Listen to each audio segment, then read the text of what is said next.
Well, good evening, everyone. We're going to go ahead and get started. So thrilled to have everyone here for this conversation. For the folks who don't know me, I'm Margaret Littman. I'm one of the volunteers on the Nashville Jewish Book Series. And on behalf of the staff and the rest of the volunteer committee, we are thrilled to have you here tonight. This is going to be a really fascinating conversation with two really interesting scholars whose areas of expertise overlap in an interesting way. As you noticed when you got on Zoom, we are recording, so you'll be able to share the recording of this event with friends and family who can't be here tonight, or if you just missed something and want to rewatch it, you can do that. We are asking everyone to be muted. I think we have the technology that we will mute everyone except for our speakers. We do encourage you to use the chat window. We are going to speak to our photographers / author and let them speak for a while, have a discussion, and then we will leave plenty of time for your questions, which you can then put in the chat or message to me, and we'll get those questions answered and continue those discussions. We'll also put some different information in the chat window. We'll put links to their books so you can purchase them. And if other things come up in conversation, we'll add those to the chat as well. For those of you who don't know me, I live here in Nashville and I am a writer. And one of the things that I do is I write travel guidebooks and travel magazine articles. So I spend a lot of time in Memphis, and I am a huge fan of the Crosstown building, Crosstown Arts. And so when we were discussing books that we might have as part of the series this year, this book immediately, Bill's book was immediately on my list of interests. In addition, a couple years ago, we had an author conversation with Sue Eisenfeld, who is the author of Wandering Dixie. And we talked about Julius, Rosenwald, and Booker T. Washington and Rosenwald schools back then. We had a lot of interest in that. And so we thought that it was an interesting way to continue that conversation. So normally I would have long intros and tell you all about the people you are about to hear speak. But because both of them have created such personal books, and in their remarks, they're going to tell you about their backgrounds and why these books were so important to them. They can speak on themselves better than I can, and I also don't want to steal their thunder, so I am going to give you fairly short intros. Our first speaker is Bill Haltom. He is a father, a husband, a lawyer, and an award-winning writer. He's the author of 9 different books, including one on Pat Summitt and another on seersucker, which I'm very interested in. But tonight we'll be discussing Sears, Crosstown, and Memphis. And so, Bill, why don't you tell us about your book and what led you to write it? Well, thank you, Margaret. I'm delighted to be back with Gordon JCC tonight. You know, this is the second time I've appeared. I was in 2020. I talked about my book, Why Can't Mother Vote? Why Can't Mother Vote was the story of Joe Hanover, the Polish immigrant who came to America when he was just 5 years old in 1895. And in 1920, he led the entire fight for the passage of the 19th Amendment, which was passed and ratified in Tennessee, becoming the perfect 36th state to make it the 19th Amendment a part of the Constitution and giving women finally the right to vote that they should have had right from the beginning of this country. He was an unsung hero. Tonight, I want to talk about another unsung hero. Andrew and I are going to talk about Julius Rosenwald. Julius Rosenwald is an incredible person. Probably the greatest developer, enterpriser, and philanthropist in the history of this country. He did 2 things. Number one, he built the largest retail establishment in the world, Sears and Roebuck, over 3,000 stores, across the United States. In 1971, out of every 2 Americans had a Sears credit card. Their annual profits were higher than the gross national product of many countries in the world. But he did something else too that Andrew is going to show you a lot of photographs of tonight.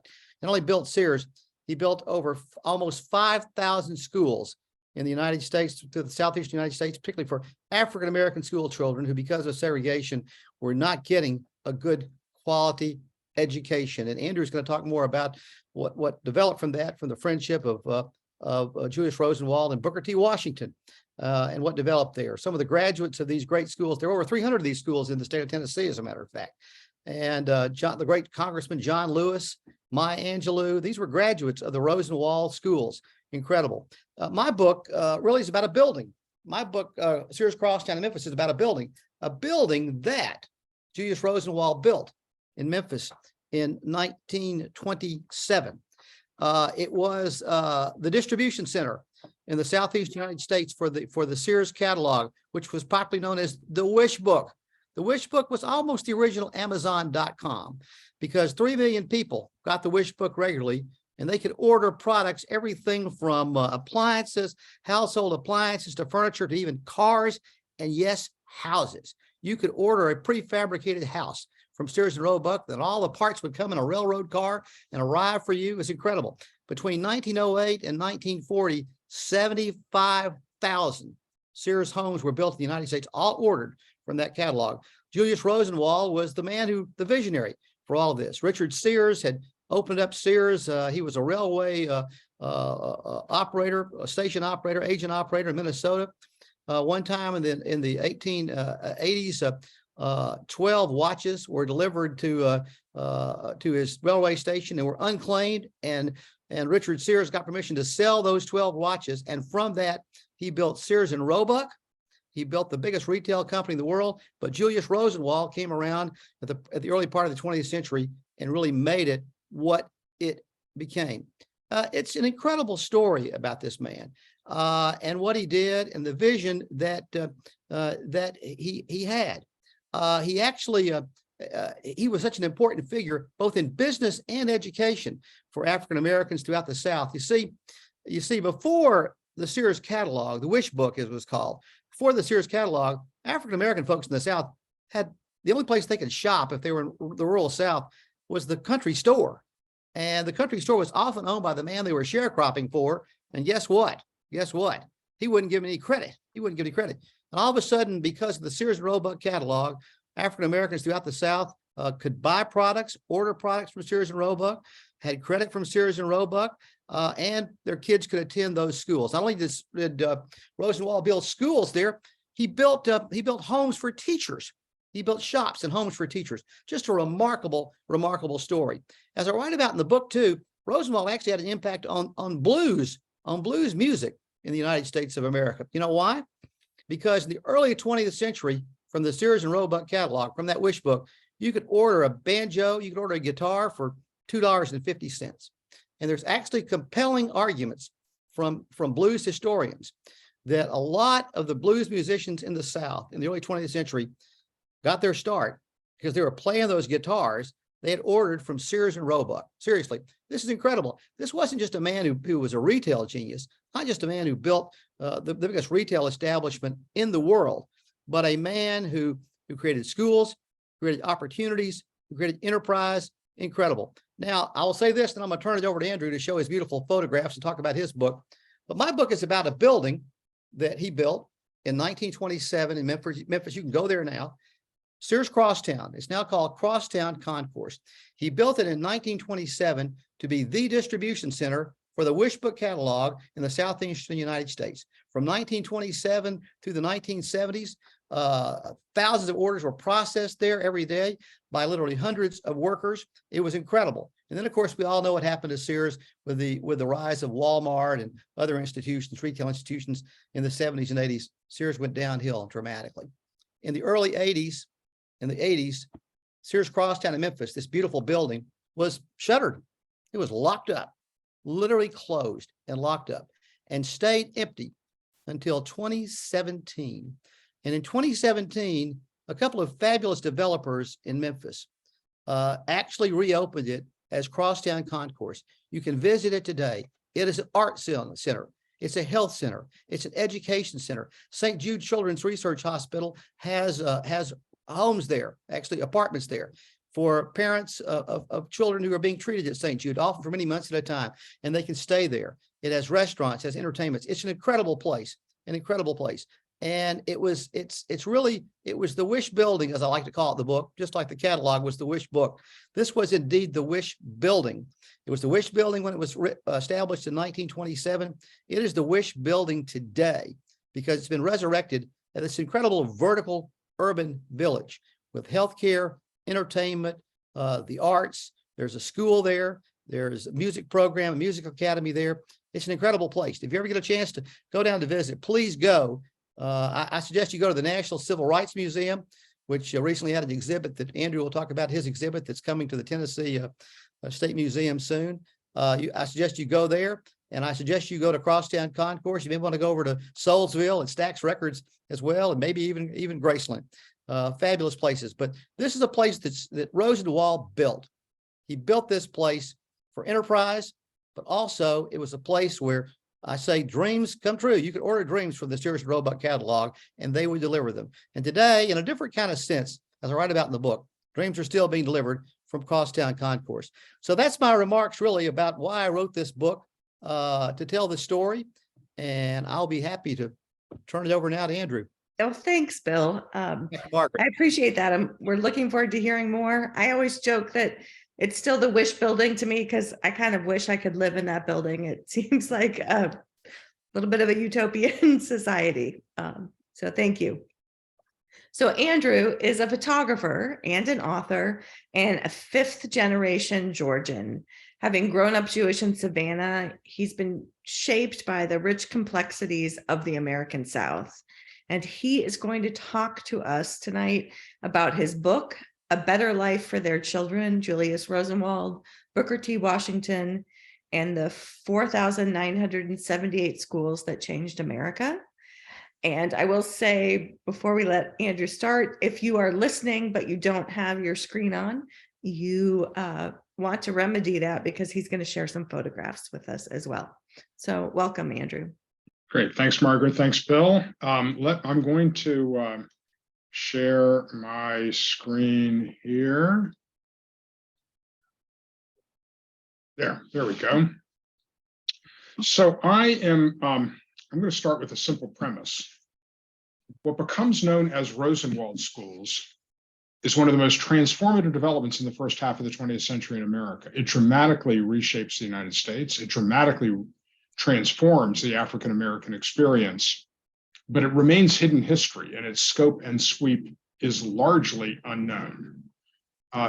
This is the person that Bill's been talking about, Julius Rosenwald. He is born to Jewish immigrants. This is a photograph of Julius Rosenwald, photograph of a photograph wall of the Noble Hill School in Bartow County, Georgia. Julius Rosenwald grows up in Springfield, Illinois. He is the son of Jewish immigrants who had fled religious persecution in Germany. He grows up across the street from Abraham Lincoln's home, and he rises to become president of Sears, Roebuck and Company. They don't have the term CEO back then. But for this story, what's central to its narrative is he becomes one of the earliest and greatest philanthropists in American history. And his cause is what only later becomes known as civil rights. Booker T. Washington, this is a portrait of Booker T. Washington that hangs above the mantle of the president's home at what is now Tuskegee University. Booker T. Washington is born into slavery in Virginia. He attends Hampton College. He becomes an educator, and he is the founding principal of the historically Black college, originally known as Tuskegee Institute. This is a rare photograph of the two men together, printed on fabric and sewn into a quilt to commemorate the restoration of the Pine Grove School in Richland County, South Carolina. And at the rededication ceremony, former students, former teachers, and their descendants were invited to sign the quilt, and it hangs today in the restored schoolhouse. In fact, on the cover of my book is a photograph of the restored classroom in the schoolhouse, and in the back left-hand corner, you can see this quilt hanging. Now, these two men meet in 1911. And you have to remember, 1911 is before the Great Migration. So 90% of African Americans live in the South. And public schools for African Americans are mostly shacks, with a fraction of the funding for the education of white children. Many jurisdictions do not even have public schools for African Americans. And so in 1912, they create the program that becomes known as Rosenwald schools. And this is a photograph of students and teachers, a photograph of a photograph. This photograph is students and teachers out in front of the Jefferson Jacobs School in Jefferson County, Kentucky. They reach out to the Black communities just like this. Say, if you will contribute to a school, because we want you to be a full partner in your progress, and we will count as your contribution cash, land, material, or labor. And if you will reach out to the school board, the white school board, because we want to be deliberate about creating Black-white dialogue as a vector for future progress, and these have to be public schools. While we welcome the school system's contribution, at minimum, they have to agree to own, maintain, and staff the school, pay for the teachers. If you do those two things, Julius Rosenwald will make a substantial contribution towards school construction. And from 1912, when the Lochapoka community in Lee County, Alabama, becomes the first community to raise the matching funds for what will become the very first Rosenwald School, until 1937, when President Roosevelt presides over the dedication of the Eleanor Roosevelt School in Meriwether County, Georgia, that's Warm Springs. This program builds 4,978 schools across 15 southern and border states, and the results are transformative. There are two economists in the Federal Reserve Bank of Chicago who have done 5 studies of Rosenwald schools, and what their data shows is that prior to World War I, there was a large and persistent Black-white education gap in the South. That gap closes precipitously between World War I and World War II, and the single greatest driver of that achievement is Rosenwald schools. In addition, many of the leaders and foot soldiers of the civil rights movement to come through these schools. Medgar Evers, Maya Angelou, multiple members of the Little Rock Nine who integrate Little Rock Central High, Congressman John Lewis, all went to Rosenwald schools. Now, this is the Emory School in Hale County, Alabama, the oldest known surviving Rosenwald school from around 1915. They didn't keep quite precise data in the first couple of years of the program. I had never heard of Rosenwald schools until February of 2015, when I found myself at lunch with a woman named Jeannie Syriac, who had originated the role of African-American Heritage Specialist at the Georgia State Historic Preservation Office. And she's the first person to tell me about Rosenwald schools. And the story shocked me. I'm a 5th-generation Jewish Georgian. I have been a progressive activist my entire life. The pillars of this story are the pillars of my life. How could I have never heard of Rosenwald schools? So I came home and I Googled Rosenwald schools. And I found that while there were a number of books on the topic, there was not a comprehensive photographic account of the program. And so I set out to do exactly that. And over 3.5 years, I drove 25,000 miles across all 15 of the program states. Of the original 4,978 schools, only 500 survive. And only about half of those have been preserved and restored. And so I shot 105 of those surviving schools. Now, I knew that this was an extraordinary story. It wasn't clear from the beginning how to tell it visually. And I started out shooting exterior images, 1 teacher schools, 2 teacher schools, 3 teacher schools. By the end of the program, they're building 1, 2, and 3-story red brick buildings. But when I found out that only half the surviving schools had not been restored, I realized that the adaptive reuse, the historic preservation narrative was central to the story. And to tell that, I had to get inside. And to get inside, I needed permission. And that's when I meet all of these extraordinary people, former students, former teachers, preservationists, and I bring their narratives into this broader story with portraits. These are brothers Frank and Charles Brinkley inside the K. Rose School in Sumner County, Tennessee.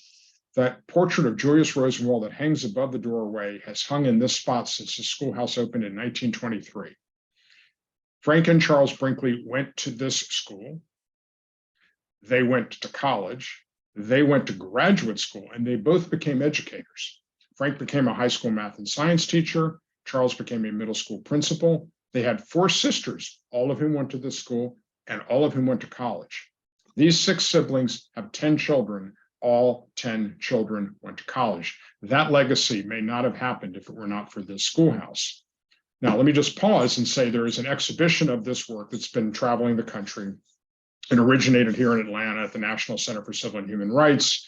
It has been to Charlotte, Columbus, Georgia. It just spent 6 months at the National Civil Rights Museum at the Lorraine Motel in Memphis. And the exhibition opens Friday, February 24th at the Tennessee State Museum in Nashville, where it will be up through May 21st. And the afternoon of Saturday, February 25th, I have the great honor and privilege of sharing the stage with brothers Frank and Charles Brinkley, who are going to tell you a lot more about their specific experiences inside the Rosenwald School. The last story I'll tell you, this is the Hopewell School in Bastrop County, Texas. At the time this image was shot, the schoolhouse was in the final stages of being restored. And this is inside the schoolhouse. I was just there back in November. The schoolhouse restoration is now complete. And I was there for the 100th anniversary of the opening of this school. The photograph in the middle of this image with this beautiful gilt from the 19th century, that is Sophia and Martin McDonald. They were both born into slavery. And upon emancipation, they began raising farm animals. They acquired some land. They acquired some more land. And they eventually acquired 1,200 acres. So when the Rosenwald Schools program came to Bastrop County in 1919, the family donated 2 acres of land for the school. Its first teacher was their daughter. And one of her first students was her daughter, Sophia Williams, shown on the right, holding up this portrait of her parents, her grandparents. Her husband, Elroy Williams, on the left, went to a different Rosenwald school in Bastrop County. They went off to college. They came back, had entire careers as educators in Bastrop County. And here they have been leading the restoration of the schoolhouse. You see there's plastic sheeting on the floor. The potbelly stove on the right is wrapped in plastic. The mottled texture on the wall, that's primer. And I found stories like this time and again, this former students becoming educators, becoming the keepers of the flame of history and memory in a community. With that as sort of a just small tip, there'll be 20 large scale, there's 85 photographs in the book. I found so many extraordinary stories. Rosenwald schools connected to the Trail of Tears, the Tuskegee syphilis study, murder, embezzlement, that each photograph or pair of photographs comes with a short story. The exhibition is 20 large scale prints with the stories that go with them. So I hope you'll join us at the Tennessee State Museum.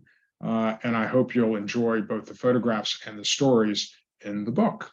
And with that, I will stop sharing and bring us back down to the conversation. Well, thank you, Andrew. That's a great overview and just makes me want to know more and see more and attend the show when it's at the Tennessee State Museum. And we are lucky to have the Tennessee State Museum working with us, sponsoring this programming and other ongoing programming. So I want to back up for a minute and start with you, Bill. I know I mentioned to you that there were a number of little details in your book about Julius that I mean, there were so many things I was moved by, but there were a couple of details that I just found particularly moving. Like the detail of him taking out a loan after the stock market crash to help the Sears employees so that they didn't lose their homes and they could feed their families. And there were so many little details like that, little smaller things. Obviously, the schools are a huge project. But I'm wondering, given you're researching him, how and why do you think he became the person he became? I mean, growing up across the street from Abe Lincoln's home might open some eyes, but what do you think it is about his background that made him that person? Well, I'm not sure about the background. I do know that at a very early point in life, Margaret, he made a personal pledge. He was very ambitious. He wanted to accumulate wealth, but he made a personal pledge. He said, I'm going to live off 1/3 of whatever I earn in life. I'm going to invest a third, and I'm going to give a third away. As a matter of fact, Andrew, the amount he spent on the schools was $28 million. That's how much he gave away to build the Rosenwald schools. He also had a very interesting connection with a guy named Goldman. He had a lifelong friendship with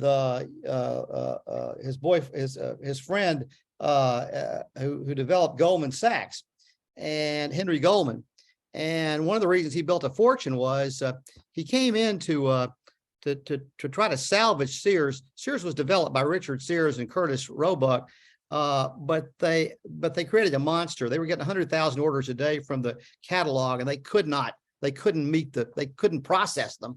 And Rosenwald came along, invested $75,000, but then he went to his friend Henry Goldman, and he said, I think we got something really to build here. And could I borrow? He wanted to borrow a few $1,000,000 from Goldman, and Goldman said, no, I think you ought to go, Sears should go public. And they went public in 1905, $30 million of common stock. And of course, at that point, he is one of the wealthiest men in America. And then they had that money and his connection with Booker T. Washington that Andrew mentioned. And he lived up to that pledge. And yes, he was very generous with his employees. He got them through the Depression. Also, Sears and Roebuck in Memphis was a place that even during a time of segregation, even during a time of colored only water fountains and things like this, African-American people in Memphis could go through that front door every morning. There are stories I tell about, and this sounds so insignificant, but it really is not insignificant, about women that remember being able to try on clothes, try on dresses in the dressing room of Sears Crosstown. And that was the only place in Memphis where African-Americans could have that opportunity. So he was a generous man who wanted to share his success in schools and in businesses. And like I said, he got his employees through the Depression. And really, Sears was a fabulous place in which to work until, of course, the downturn, which was after he was gone in the 70s. So, Andrew, do you have theories as to any of the things that shaped him and motivated him? Yes, so I think there's a couple of answers to your question. One is that he was a parishioner of Rabbi Emil Hirsch, who is one of the seminal rabbis in the early years of the Reform movement in the United States. And it is Emil Hirsch who is one of the rabbis that establishes this connection between Tikkun Olam and Reform Judaism, this idea that Judaism can be expressed through civic engagement and good works. And so I think that there's no question that Emil Hirsch helped shape Julius Rosenwald's conscience, if you will. Secondly, Julius Rosenwald clearly, is on the record, at least as far as his philanthropy is concerned, is being motivated by his Judaism. He sees America as a safe haven from anti-Semitism, and he sees that safe haven weakened by how America treats her African-American citizens. And he says, I believe in America, but I do not see how America can go forward if part of her people are left behind.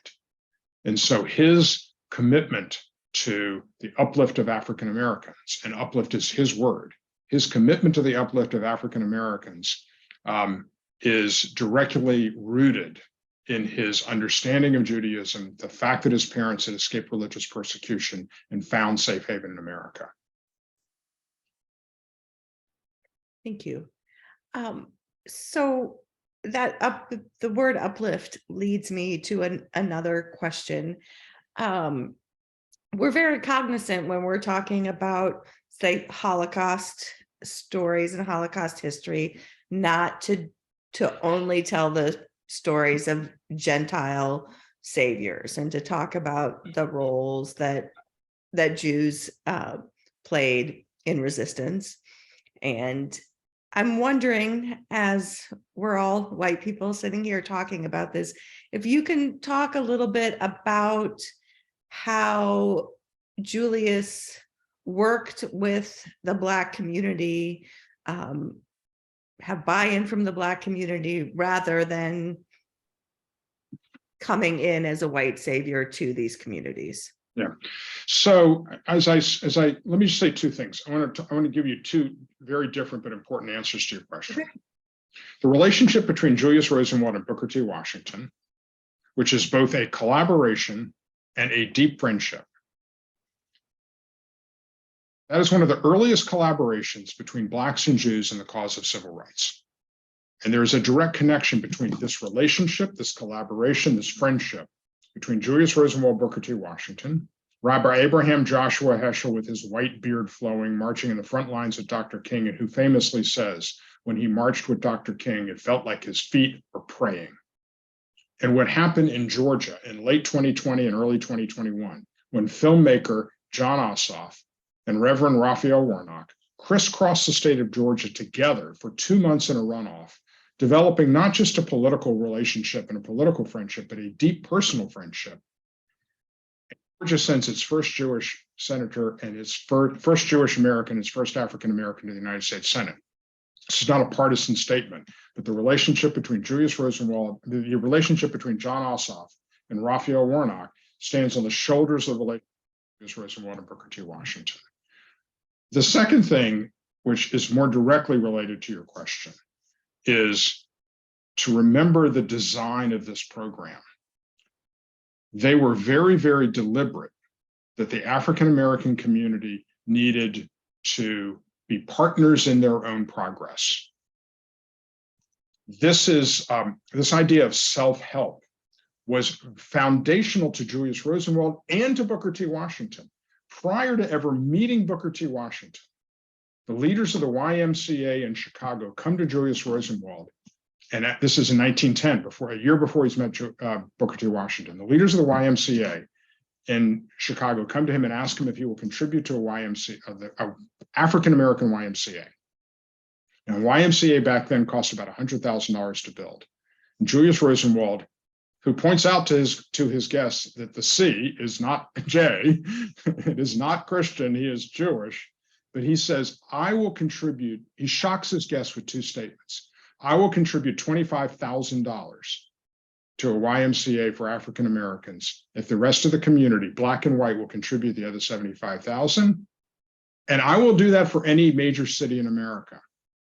24 YMCAs across America, including the YMCA in LA, in Washington, DC, and here in Atlanta, Georgia, were built through this program. So Julius Rosenwald's commitment to self-help predates his relationship with Booker T. Washington. But Booker T. Washington's pedagogical model at Tuskegee was all about self-help. And so I just roll forward. When Julius Rosenwald dies in 1932, he is eulogized by the likes of W.E.B. Du Bois, James Weldon Johnson, and Elaine Locke, who is one of the intellectual forces of the Harlem Renaissance, says in eulogizing Julius Rosenwald that he put heart and benevolence into philanthropy because he understood that it was not a charity, but it was a partnership with the beneficiary. Following up on what Andrew just said too about some of the people and groups he supported. Again, it's not just about building schools, not just about, of course, Sears, but he was a big supporter. He reached out to African-American performers and writers. He provided a lot of financial support to Marian Anderson, to Langston Hughes, to James Baldwin. And it's just incredible. I don't know how he established these networks. I know he established the network with Booker T. Washington because he was inspired, I think, Andrew, from reading Up from Slavery, and literally literally reached out to him, and reached out and took a train down to Alabama to meet with him and ask him about that book and what could be done. But his life was really dedicated not just to wealth, the accumulation of wealth, but philanthropy, and also incredible support for the African-American community all throughout the United States. As a matter of fact, I have a quote in the book. Somebody said that he became in his lifetime the most beloved white man among Black Southerners, next to Abraham Lincoln. And I don't think that's an exaggeration. I think that really was true. So Bill, did you see any parallels like you talked about there? I mean, long after he's passed away, we see the decline of Sears. We see this building shuttered. And then, it's been resurrected in a way that for those of you who haven't been there, it's a community center, and it's architecturally interesting. It's vibrant. People live and work and go to school there. The old warehouse wagons are filled with flowers, and it's really helped revitalize that neighborhood. Do you see parallels there in the way that neighborhood has come to life and the work that Julius did in his lifetime? Yeah, it's very interesting. As I write in the book, a developer and an art historian made this happen.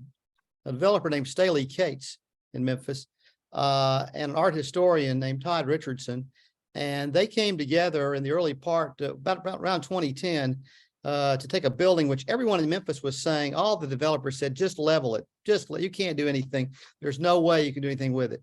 And they wanted to resurrect it as a vertical urban village.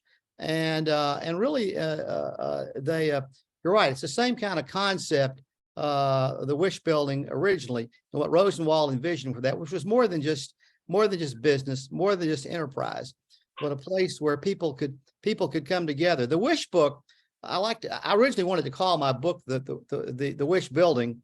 My publisher, Arcadia History Press, said no, they didn't. They wanted that would be a theme, but they didn't like that title. That's why I came up with. I didn't come up with. They came up with Sears, Crosstown, in Memphis. But it really is a Wish building, in terms of healthcare, in terms of education, in terms of music. It really is a Wish building, where people come together with dreams and hopes, just like they did originally with Rosenwald at the Sears building and in the Rosenwald schools. So we could spend all night talking about all these accomplishments.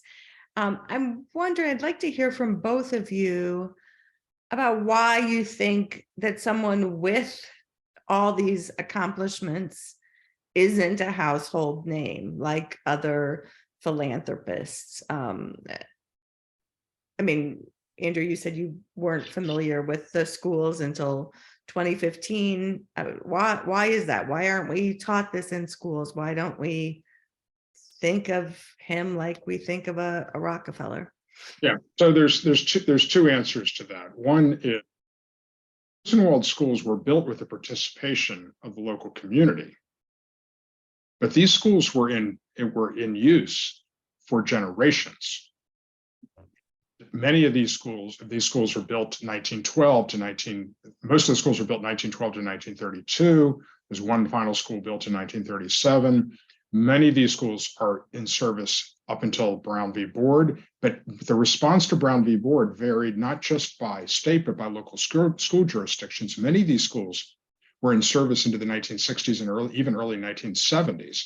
And so by the time you've got a second, a third, a fourth generation in these schools, they don't know anything about Julius Rosenwald. They just know it's their school. In fact, that's what Congressman Lewis said to me when I asked him to write the introduction to my book. He said, I'm not sure I'm comfortable writing the history of Rosenwald schools. I just know I went to school there. And I assured Congressman Lewis that we would have the history covered. There were 3 other essays in this book, including mine and by 2 African-American preservationists. What I wanted him to do is what only he could do: bring us into the classroom. What was it like to go to school there? What role did education play in his life? The other answer is this. Julius Rosenwald was the earliest major philanthropist to say that he wanted all the money to be given away within X number of years of his life. He believed that the generation that helped create the wealth, the customers of Sears, that generation should benefit from the success of that wealth. And so he mandated that all the funds in the Rosenwald Fund would be given away within 25 years of his death. And in fact, he dies in 1932. All of the funds are expended within 15 years, and the Rosenwald Fund shuts down in 1948. This has become very fashionable in philanthropy today. Bill Gates has said this, Warren Buffett has said this, Bernie Marcus has said this. It was unheard of at the time. but it's one of the reasons why Julius Rosenwald's name is less well known than some of his philanthropic peers like Rockefeller, Ford, and Carnegie, whose names survive on the doors of their foundations. Margaret, You kindly just answered one of the questions we had in the chat, so thank you. Go on, Bill. I was just going to add, Margaret, to Andrew's comment. I think Julius Rosenwald was many things, but he was not a promoter. He was not a personal promoter. It was never really about him. He was very self-effacing. I once read somebody said that really powerful people transfer power to others. That's really powerful people. And in his lifetime, whether it was creating not just the building in Memphis, but the distribution center in Memphis, but in Atlanta and Seattle, all over the country, he built these places and it empowered communities. The Crosstown area where he built the Crosstown building as a distribution center was 2 miles away from anything in Memphis. It was not around the river, and he built it there for a reason. Built it on an old dump site, but it was right by a railroad track. It was right by what he envisioned would be the Sun Belt, the cars coming there. So I think he's not a household name because he just was not a big self-promoter, and he transferred power to others and inspired others in the leadership style he brought to Sears and to the schools and in support of African-American people across the United States. So I want to make sure we have time for questions from folks. But Andrew, could you tell us a little bit about the efforts to establish a national park with the Rosenwald schools? Yeah, so Can you give us the 2-cent tour? Yeah, so there is a campaign to create a Julius Rosenwald and Rosenwald Schools National Historical Park. The vision for this park, it's a multi-site, it would be a multi-site national park with a visitor center in Chicago and Rosenwald schools in each of the 15 states. It's the brainchild of a woman named Dorothy Cantor, who came up with this idea only in 2016. And at the end of 2020, legislation cleared Congress to require the Secretary of the Interior to do a feasibility study on the park. This is the first step in this kind of process. So she got this thing done 4 years. Dorothy is a force of nature, which is why this will happen. In fact, the comment period in the feasibility study just ended at the end of July. When this happens, and I believe it will happen, I serve on the advisory board of the campaign, it will become, shockingly, the first component of the U.S. National Park System to honor a Jewish American. Fascinating. Wow. So Miriam asks in the processing that piece of information. Miriam asks in the chat, she said, Andrew, one of the stories in your book that really struck her was that of Berea College. And she, in fact, went on a road trip there for 4th of July last year. And she would like you to talk about the connection between the Rosenwald schools and Berea and why that community is so special. So Berea College is founded in the mid 19th century, and it offers integrated education. And very early in the process that they want to offer free education. And they take every spare penny and they put it into endowment in order to offer free education. In the early 1900s, as Jim Crow is setting in, they pass a law prohibiting integrated education. So Berea College can no longer enroll African Americans. But when that is overturned in the 1950s, they welcome African Americans back to the school. It is entirely free education. They actually have so they had a Rosenwald school on the campus.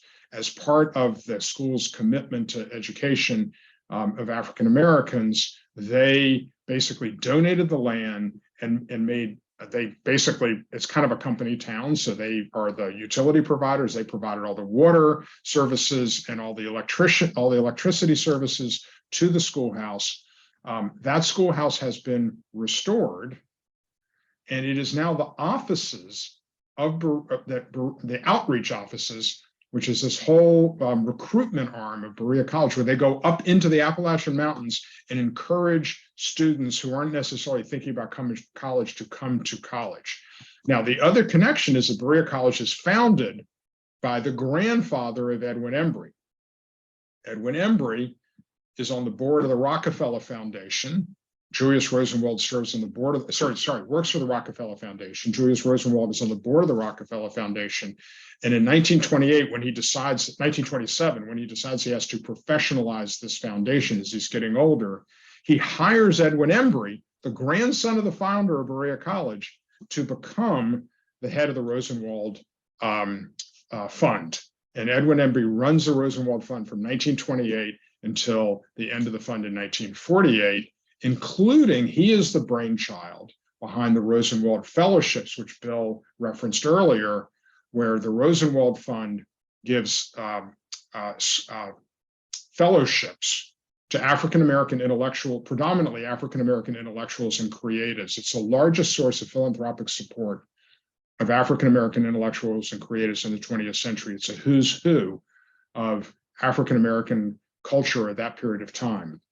Langston Hughes, Marian Anderson, the Clarks, Gordon Parks, James Weldon Johnson, all of these African Americans. Zora Neale Hurston, there's a new documentary about Zora Neale Hurston on PBS. Zora Neale Hurston, whose town, by the way, had one, Nottowga, Alabama, where she was born, as one of the first few Rosenwald schools. All of them are the beneficiaries of this brainchild of Edwin Embry that becomes known as the Rosenwald Fellowships. That's fascinating. So audience members, please, if you have questions, put them in the chat so we can make sure we cover them. We've covered a lot of heavy topics here, so I want to maybe back up for a second. Bill, because one of the things I loved in your book that you talked about that I don't feel like we focused on here is your memories of the Wish Building and the Wish Book. Can you tell us a little bit about personally why this building was so important to you that you wanted to devote time writing about it?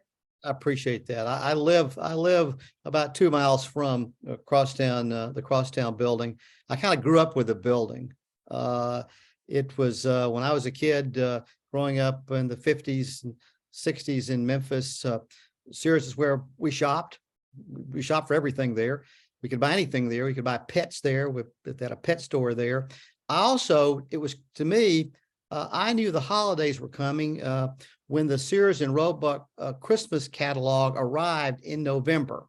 I knew at that time, seriously, that literally was when that arrived, that was it. We were ready. We were ready for everything. So I kind of grew up with that. When I speak to groups in Memphis, and I'll say, I'm 70. How many here are roughly my age and are native Memphians? And hands just go up all over the place. And I say, do you remember how it smelled?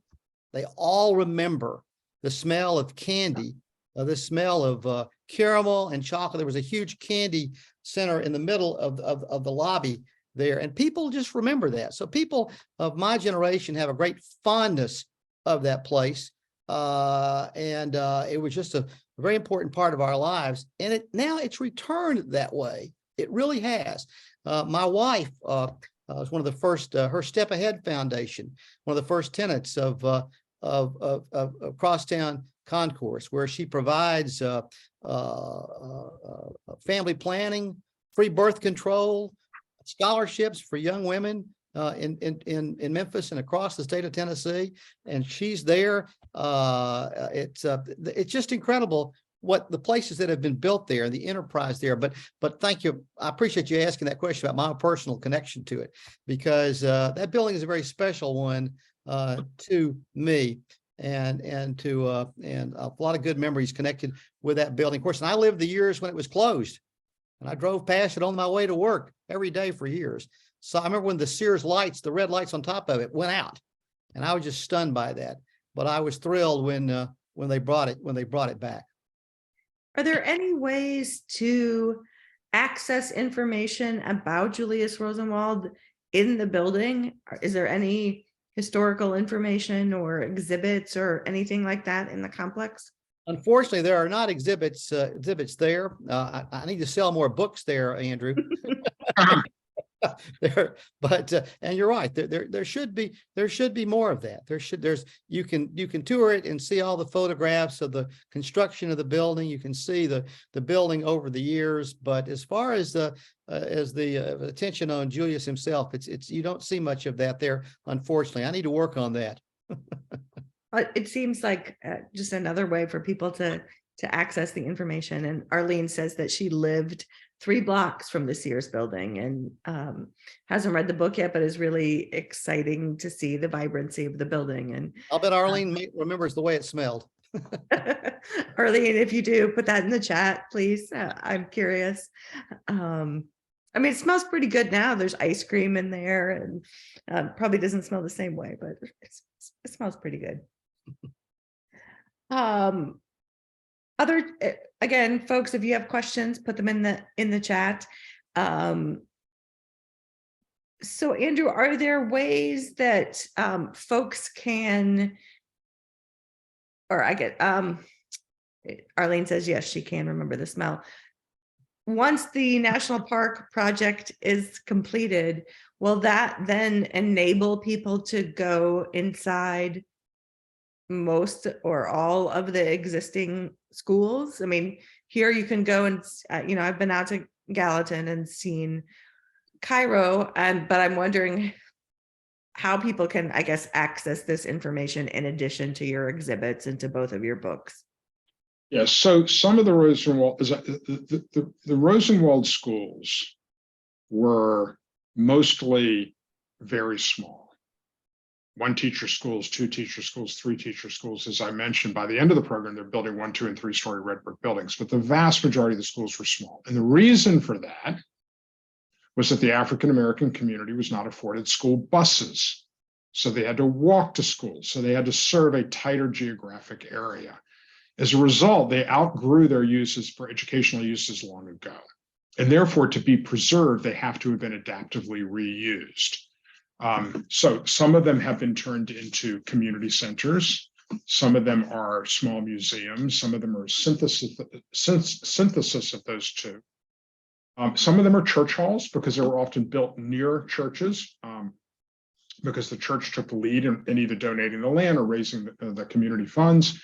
But I've seen Rosenwald schools that are private homes, that are healthcare facilities, that are the offices of a truck rental company. In Turin, Georgia, a restored Rosenwald school is City Hall. Which is why this idea of this national park is so important, because it will very specifically identify Rosenwald schools that are oriented towards inviting the public in and hearing these stories. Great. So Sharon has a question for you, Andrew, about how and why you decided to print black and white images instead of printing them in color, and about your decisions to portray the history that way. Yeah, so it was quite a deliberate decision. So the Rosenwald Schools program begins with a pilot of 6 schools, all close to Tuskegee, where Booker T. Washington and his team can keep an eye on them. And Booker T. Washington has showed you a photograph of the students and teachers standing out in front of the Jefferson Jacobs School. He has photographs made just like that. These students and teachers standing out in front of the schools, carrying the hopes and dreams of their communities. And he sends them to Julius Rosenwald, who writes back that he is so moved that he is committing to expand this, what had been a pilot. He's committing to expand the program. And these photographs continue to be taken throughout the entire history of the program. They become part of the history of the program, part of the visual language of this program. And so all of my bodies of work prior to this body of work were in color. But in recognition of the importance that these black and white photographs have in this story, I decided to shoot this entire body of work, not just in black and white, but horizontally, because that is the architecture of the Rosenwald schools has a linearity. And so all of these images were horizontal. And so in extra recognition of that, this body of work is entirely horizontal. Interesting. So I think we have Jeff from the Tennessee State Museum on with us. I would love, Jeff, if you have a couple minutes or two to talk about the exhibit and again, the ways in which we can access more information, that would be great. Sharon, I don't know, Jeff, can you unmute yourself? Yeah. Okay. Yeah. Hi. Great. Can y'all hear me? Yes. Hi. Yeah, wow, this has been a fantastic conversation, and wow, it only gets me even more excited about the exhibit coming up at the Tennessee State Museum. Andrew, we're so looking forward to having you come. And as you guys mentioned earlier in the program, the big thing, we're going to kick this exhibit off right with a wonderful program where we're going to feature Andrew along with Mr. Frank and Mr. Charles Brinkley on stage together, and have the history that Andrew brings, as well as the personal stories and the alumni's memories of the Rosenwald schools. And so we're just very excited. I encourage everyone to go to tnmuseum.org. That's our website, and check out our calendar of events. We have several other programs associated with Mr. Feiler's exhibit. We have a Lunch and Learn series coming up and a book series coming up. So yeah, there's just a whole lot of good stuff happening, and we cannot wait to open this exhibit February 24th. But good day to come would be Saturday, February 25th. Great. Well, thank you so much. And thanks to all of you at the Tennessee State Museum for helping us with this programming. I know we have a little bit of competition tonight with the State of the Union. I think it was rude for them not to, look at our schedule first.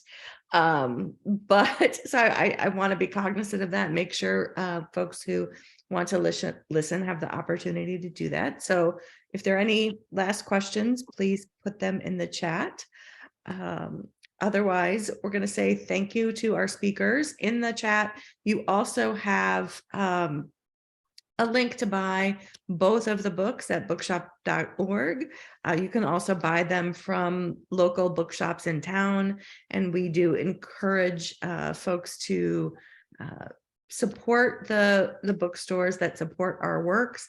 I don't know this for a fact, but I suspect they'll also be available in the great Tennessee State Museum gift shop, which carries my books. So I'm a big fan of that.